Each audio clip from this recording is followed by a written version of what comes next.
Estou procurando alternativas e sugestões de apps que me ajudem a controlar melhor o tempo supérfluo gasto no celular. Quero minimizar o uso dele para outras atividades que não trabalho e estudo. Já usei o Forest. Para quem não conhece, é um app gamificado em que você planta árvores de acordo com o comprimento de período de foco. Interessante. Mas faz muito tempo. Vocês têm outras sugestões ou até mesmo o próprio Forest? Então, vamos entender o racional, né, por trás disso. Como é que eu posso explicar isso? O celular, cara, e é importante que vocês entendam isso, o celular, ele se transformou, e essa era, inclusive, uma das ideias do Steve Jobs, quando ele começou a desenvolver o iPhone. Antes do iPhone, não existiam tantos problemas, antes do smartphone, especificamente, não existiam tantos problemas relacionados ao uso do celular. Inclusive, a gente tende a falar, quando a gente vai comentar desse tema, que o problema é a internet, né? Pô, a internet ferrou tudo, a internet não deixa a gente se concentrar. Na verdade, a internet é um advento dos anos 90. A gente passou, quem aí passou a adolescência ou estava, né, já na idade adulta nos anos 2000 até 2010, mais ou menos, a gente passou aquele período ali com a internet e isso não foi um problema. O problema, em termos de saúde mental, comportamento, procrastinação, exagero de recompensa, etc., começou mais ou menos em 2009, 2010, aqui no Brasil, quando a gente teve a popularização dos smartphones, sejam aqueles Androids, sejam os iPhones, né? O primeiro iPhone, salvo engano, foi de 2008, 2007, 2008, e aí chegou aqui no Brasil um pouco atrasado, em 2010, 2011, a gente começou a ter a população começando com acesso a smartphone. Inclusive o Jonathan Haidt, naquele livro The Anxious Generation, que a gente tem aula aqui no RD sobre ele, tá? A geração ansiedade, a gente tem aula aqui no RD sobre aquele livro. Depois vocês procurem na lupinha ali, procurem o nome da aula, acho que é Geração Ansiedade o nome da aula. A gente fala sobre o livro do Jonathan Haidt. Já está disponível em português no Brasil também. Ele plota vários gráficos no livro dele, desde a década de 90 até 2020, 2022, e existem todos os gráficos, aí os gráficos, o eixo Y, no gráfico mede, né, tem o eixo X, que é o tempo, e o eixo Y, o eixo X, lembrem aí, é a variável independente, ou seja, ela vai passar independentemente de qualquer coisa, e o eixo Y, o eixo vertical, é a variável dependente, é o que a gente está vendo que mudou conforme a variável independente foi alterada. Aí nesse eixo Y a gente tem diversas coisas, tem saúde mental, procrastinação, problema com estresse, problema com ansiedade, né? Tem tudo. Isolamento, enfim. E o Jonathan Haidt plota em cinza um período dentro desse gráfico que corresponde a mais ou menos década de 90 até 2025, 2022, 2020, 2022. Ele plota um gráfico em cinza bem no meio, que é geralmente onde esses problemas começam a aumentar. E esse gráfico em cinza, ele corresponde à popularização do smartphone. Prestem atenção aqui, galera, ó, por favor, prestem atenção, você tem que entender o raciocínio, tá? Não venham para essas lives, eu já falei isso para vocês, a tese dessas lives aqui, internas no RD, é falar com um público mais especializado, que são vocês, um público mais elite no que diz respeito ao entendimento sobre ciência, sobre comportamento, sobre psicologia, sobre neurociências, para a gente conseguir aprofundar um pouco mais as nossas lives, porque se eu fizer isso aqui no Instagram para o grande público que não me conhece, que não me acompanha, que não conhece o meu trabalho, ou os trabalhos correlatos, tangenciais de outras pessoas, a gente não, sobre esse tema, a gente não consegue aprofundar o debate, a gente não consegue ir mais além. Então não esperem nessas lives aqui respostas prontas, a gente vai ter algumas lives mais zoeira, react, falando de cultura pop, etc., mas a gente vai ter algumas lives mais aprofundadas, como essa daqui, que a gente precisa entender e vencer, contemplar um raciocínio um pouco maior, tá? E isso aqui é um exemplo. Então, prestem atenção. Vocês precisam começar a entender o advento, tá? O advento do smartphone como e isso era uma tese do Steve Jobs, como um complemento do nosso próprio corpo. Talvez hoje a coisa que mais fique aí na sua mão, se a gente plotasse um gráfico da sua vida nos últimos 5 anos, tenha sido o telefone. As pessoas assistem mais vídeos pelo telefone do que pela TV e pelo computador. Isso são gráficos que o próprio YouTube dá pra gente, por exemplo, nos vídeos de YouTube. 80, 90% às vezes dos vídeos são assistidos no telefone, não no computador nem na Smart TV. Então as pessoas ficam muito tempo no telefone. E por que elas ficam muito tempo no telefone? Porque ali está as nossas vidas. Ali estão as nossas vidas. O banco está ali, os documentos estão ali, o nosso chat para conversa com familiares e trabalho está ali. Seja você utilizando o Slack, seja você utilizando o WhatsApp, seja você utilizando o ClickUp, qualquer aplicativo aí, o Notion, tá tudo ali. A agenda tá ali, o e-mail tá ali, as aulas dos teus cursos estão ali.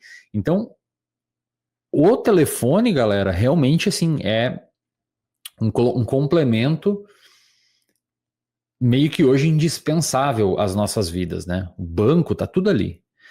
Tem gente hoje que nem viaja mais com carteira, por exemplo, porque a CNH tá no telefone, tá tudo no telefone, né? E oficialmente falando também, porque tem os aplicativos do governo e etc.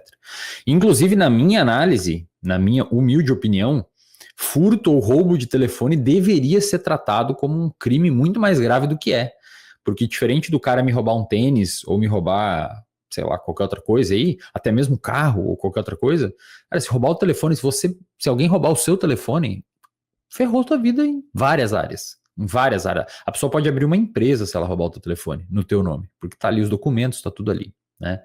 Então, o telefone hoje, ele tá ocupando um espaço gigantesco em nossas vidas, porque a tecnologia permitiu com que a gente embutisse ali um monte de coisas que antes a gente precisaria resolver fora dele, né? Precisaria ir ao banco para fazer uma coisa, hoje você faz pelo telefone. Precisaria ir à prefeitura resolver um negócio, hoje você faz pelo telefone. Então ele de fato tomou um tempo nas nossas vidas. E isso, obviamente, é muito bom por um lado, porque permite com que a gente tenha essa facilidade de resolver uma série de problemas sem sair de casa. No entanto, esse telefone também tem uma série de aplicativos ali dentro que sabem utilizar de forma muito, às vezes até escuro, com interesses escusos, os nossos sistemas de recompensa, que são os aplicativos principalmente de rede social. Não só eles sabem utilizar dessa forma, como no Brasil e em outros países mais apaixonados, digamos assim, pela vida um dos outros, o brasileiro, ele gosta de saber o que está acontecendo na vida um do outro, né? A gente tem essa questão, e a gente já falou sobre isso na live do cancelamento, assistam aquela live, a gente falou desde o Sérgio Buarque de Holanda, passando por Ortega e chegando em neurobiologia. Então assistam aquela live para a gente entender um pouco sobre o porquê que o brasileiro, por exemplo, faz com que programas como o Big Brother exploda, né? Ou por que existe essa onda de cancelamento na internet, por que o brasileiro passa tanto tempo em rede social. Porque a gente tem essa pessoalidade com as instituições, a gente tem essa questão de proximidade exagerada uns com os outros, né, de cumprimentar dando beijinho. Eu não estou fazendo juízo de valor, tá? Mas de cumprimentar dando beijinho, de chamar pelo primeiro nome, coisa que não acontece em muitos outros países, de falar no diminutivo, né, meu amiguinho, não sei o quê, etc., meu filhinho. Outros países são mais impessoais, né? Aqui a gente tem essa pessoalidade que, inclusive, alguns historiadores travam um paralelo com o problema de corrupção que a gente tem no Brasil nas instituições. Aqui não só no executivo, mas em várias instituições, desde do mecânico que te coloca e te empurra uma peça que você não precisa.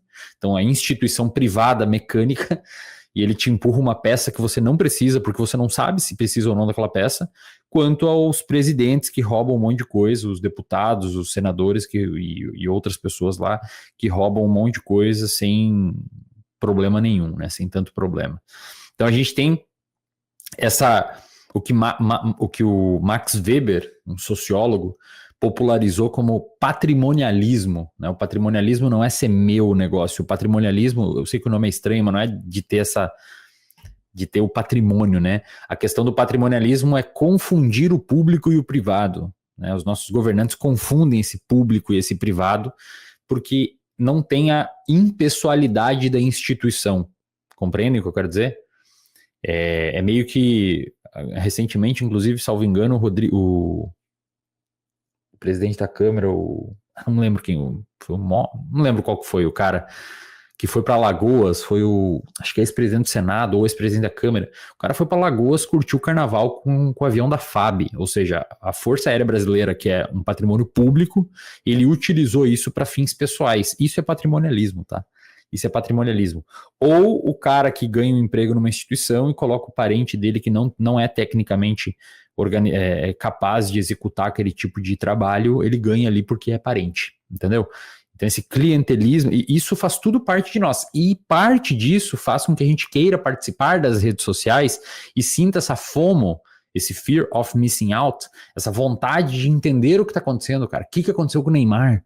Por que o Neymar traiu? Ele estava no sítio, ele não estava? E o Big Brother, e a pessoa é rejeitada, e aí eu tenho que saber o que ela fez, porque senão eu vou morrer se eu não souber. Essa questão, sabe, a gente pessoaliza muito como se fosse o nosso amigo, o nosso vizinho, sendo que é uma pessoa que você nem sabe quem é, cara. Não deveria ter tanta importância como tem, ao ponto de você deixar de estudar para um concurso, deixar de estudar para um mestrado, fazer a sua prova, sei lá, a coisa que você tem que fazer, para ficar rodando rede social, vendo o que está acontecendo com o Neymar. Entendeu? Essa pessoalidade nossa faz com que esse instrumento maravilhoso que é o telefone, que deveria ser utilizado para objetivos benéficos e de aumento de eficiência para as nossas vidas, acaba se tornando um baita problema e a pessoa não consegue sair dele. Vocês têm ideia disso? A pessoa ela não consegue dizer não para o telefone, quase beirando o comportamento a um vício. Parênteses aqui, o termo vício ele é muito complicado de utilizar no que diz respeito ao uso de telefone, porque academicamente o termo vício demanda uma série de pré-requisitos que devam ser cumpridos para se intitular vício, tá? Ô Leandro, não tá travando a live aí? Ou não? Senão eu posso trocar a internet aqui. Ou tá rodando bem? Ah, beleza. Então o termo vício, ele é difícil falar, tá? Em termos acadêmicos, se você mandar um paper para Nature ou para Science ou para PNAS falando, o vício em celular, eles vão recusar, porque você vai ter que explicar o porquê que você considera vício. Para termos populares, como o que a gente está falando aqui, a pessoa meio que tem um comportamento meio parecido em alguns aspectos com o vício, né? Talvez a pessoa não venderia os móveis da casa para olhar o Instagram, né? Diferente do que muitos fazem com drogas, por exemplo. Mas pode ser um comportamento semelhante à adição, né? Que faz com que a pessoa tenha prejuízo em suas vidas, né? As pessoas têm prejuízo em suas vidas. Então, veja, cara, que o problema com o uso de telefone, ele é muito complexo e envolve, e aqui eu passei por cima, mas ele envolveria questões tanto sociológicas, antropológicas, culturais, até mesmo a baixa capacidade que o brasileiro médio tem de inibir o seu comportamento frente a recompensas imediatas e em prol de recompensas tardias. A gente tem essa dificuldade de fazer isso, tá? A gente tem essa dificuldade de fazer isso porque nós, em média, somos pouco escolarizados. Na verdade, escolarizados a gente até não é tão pouco, mas a gente é pouco... A nossa massa cognitiva dispersa pela população, ela é, e sempre que eu falo isso, cara, gera um monte de hater e tal, talvez aqui não, mas ela é deficitária. Ela é deficitária.